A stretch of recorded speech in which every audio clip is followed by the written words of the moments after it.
मधुपुर नाम का छोटा सा गांव हर साल ठंड का सामना करता था, लेकिन इस बार की ठंड कुछ अलग ही रंग दिखा रही थी। जैसे आसमान ने सर्दी को अपने पूरे कहर के साथ धरती पर उतार दिया हो। जनवरी की शुरुआत ही थी, पर लगता था मानो ठंड अपने चरम पर पहुंचकर सब कुछ जमा देना चाहती हो। गांव के कच्चे पक्के घरों की छतें सुबह सुबह ओस नहीं बल्कि बर्फ जैसी सफेद परत से ढकी मिलती। पेड़ों की पतली शाखाएं ठंड से सिकुड़कर मानो अपनी ही सांस रोक बैठी हों। सूरज भी बादलों की मोटी चादर के पीछे ऐसे छिपा था जैसे वो खुद भी इस सर्द माहौल से बचना चाहता हो। ये कहानी है इसी ठंड से जूझ रहे एक गरीब परिवार की, बिरजू और उसके अपने लोगों की। बिरजू अपनी छोटी बहन गोपी और बूढ़ी माँ के साथ गांव के किनारे बनी एक पुरानी टपकती हुई झोपड़ी में रहता था। इस बार की कठोर ठंड मानो उनके जीवन पर कहर बनकर टूट पड़ी थी।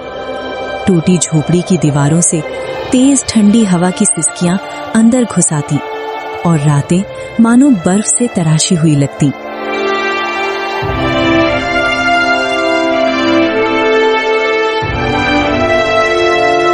भैया, आज मत जाओ ना, आज तो ठंड जैसे काट रही है।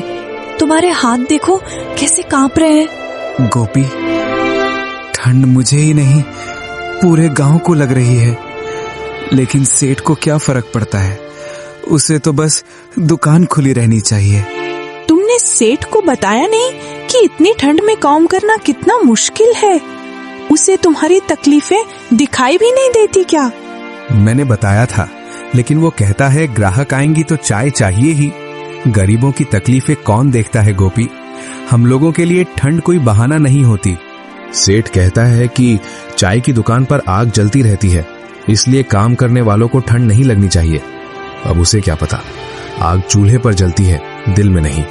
तू बस ध्यान रखना कि माँ को ठंड न लगे। मैं जल्दी लौट आऊंगा।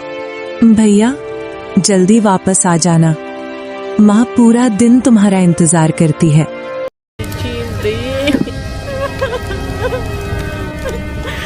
बेचारी नन्ही सी जान दिया इस बेरहम सर्दी के थपेड़ों को नहीं सह पाई। उस बेचारी की क्या गलती थी जो इस भयानक ठंड ने उसे अपने परिवार से अलग कर दिया। बहुत समय पहले की बात है। एक छोटे से गांव बलदेवपुर में लखन अपनी पत्नी शालिनी, बूढ़ी माँ और 9 साल की बेटी दिया के साथ एक छोटे से घर में रहता था। उसके पिता का बचपन में ही निधन हो गया था, जिससे परिवार की सारी जिम्मेदारी लखन के कंधों पर आ गई थी। उसके पास एक छोटा सा खेत था जिसमें खेती करके वह अपने परिवार का मुश्किल से गुजारा चला रहा था। मानो उन्होंने अपने बेटी के पास पहुंचकर सुकून पा लिया हो। बलदेवपुर गांव के लिए यह एक और त्रासदी थी। ठंड ने एक और परिवार को खत्म कर दिया।